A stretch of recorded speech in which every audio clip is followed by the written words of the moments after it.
संसद में शीतकालीन सत्र जारी है, लेकिन इसी बीच राजधानी दिल्ली की हवाओं की चर्चा जो है पूरी दुनिया में है।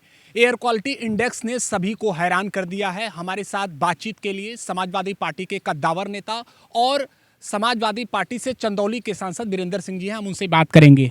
दिल्ली की हवा में आप भी सदन की में अपनी बातों को रख रहे हैं, जनता की बातों को रख रहे हैं। क्या मानते हैं, ये चूक है? इतनी हालात वहाँ के ऐसे हैं कि निश्चित तौर पर लोगों को हैरान कर दिया है।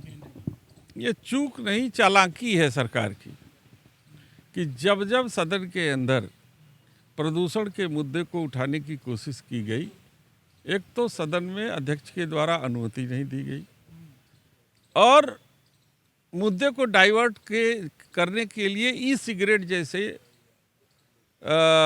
पॉइंटेड करके वरिष्ठ नेता को इस मुद्दे को डाइवर्ट करने का कोशिश किया गया। सवाल ये है कि दिल्ली का प्रदूषण इतना अधिक है कि अब जो बच्चे भी पैदा हो रहे हैं वो भी फेफड़े के रोग से संक्रमित हो रहे हैं। हर आदमी चिंतित है, लेकिन सरकार इस पर कोई ध्यान नहीं दे रही है और सरकार इस पर बहस भी नहीं करना चाहती। पूर्वांचल के सबसे अहम मुद्दे को आपने सदन में उठाया, कैंसर का बढ़ता प्रभाव, इसको लेकर आपने बड़े मजबूती से पक्ष वहां पे रखा। और सवाल इस बात का है कि जब दिल्ली में पूर्व सरकार थी, आम आदमी पार्टी की सरकार थी, तो कहा जाता था कि वो कोई ठोस निर्णय नहीं ले रही है। अब निचली इकाई से लेकर राज्य की बात कर ले, केंद्र में तो वो लंबे समय से हैं ही, कौन यहाँ पर अपनी जिम्मेदारी से पीछे हट रहा है? सांसद देखिए, सरकार मूल और जनता के मुद्दे से हटती रहती है और हमेशा ऐसे मुद्दे उठाती है कि जिससे उलझ करके आपका दिमाग दूसरी तरफ डाइवर्ट हो जाए। आज प्रमुख मुद्दा, जैसे आपने बताया, प्रदूषण का है।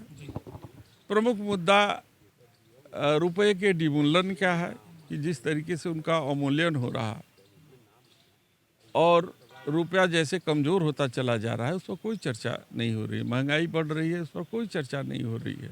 अपराध बढ़ रहे हैं, उस पर कोई चर्चा नहीं हो रही है।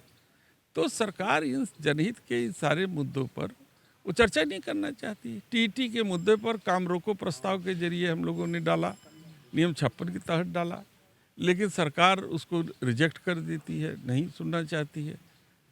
तो ऐसे मुद्दे जो जिससे लाखों लाख लोग परिवार जो है कि प्रभावित हैं, सारे परिवार के लोग प्रभावित हैं, इस मुद्दे को पूरी ताकत के जरिए वो उससे जनता का ध्यान हटाना चाहती है। इसी में पूरी ताकत सरकार की लगी हुई है। टेट अनिवार्यता को लेकर आप कैसे पक्ष रख रहे हैं? तमाम जो शिक्षक हैं अभी भी आपके आवाज़ पर आपसे मिलने के लिए आए हैं, क्या कहेंगे? देखिए, ये उनका मांग जेन्युइन है और 10-15 दिनों से 20 दिनों से 10-15 सालों से 20 सालों से लोग पढ़ा रहे हैं और ऐसे समय से पढ़ा रहे हैं जब टेट अनिवार्यता नहीं थी। उनको भी कहा गया कि आप टेट पास करिए। क्या ये संभव है? अध्ययन जो है कि किसी पोस्ट पर कोई भी कर्मचारी अगर स्थापित है, काम कर रहा है, उसको कहिए वो परीक्षा पास करे, तो संभव है? तो इस पीड़ा को लोग नहीं समझना चाहते या उसको समझने की कोशिश नहीं कर रहे और वो चाहते हैं कि हमको अनएम्प्लॉयमेंट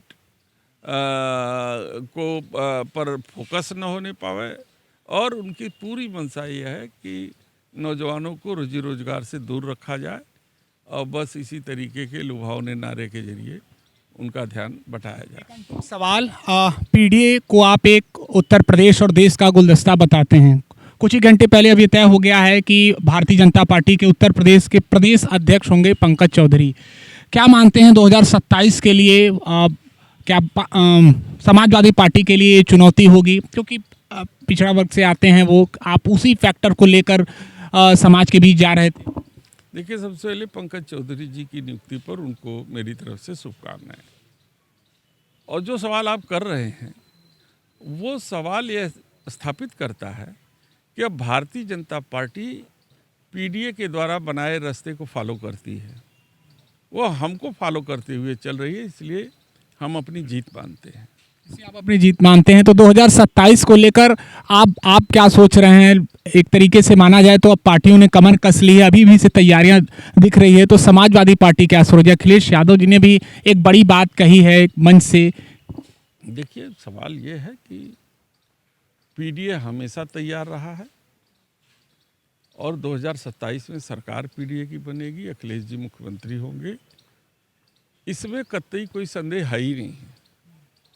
और जहाँ तक बीजेपी का सवाल है, अगर बीजेपी ठीक तरीके से चुनाव संचालन करा देगी, इलेक्शन कमीशन ठीक तरीके से चुनाव करा देगा, तो इनकी सीटें 50 से नीचे रहेंगी। बातचीत के लिए तो ये थे हमारे साथ समाजवादी पार्टी से चंदौली के सांसद वीरेंद्र सिंह जी, जिन्होंने तमाम विषयों पर बातचीत की।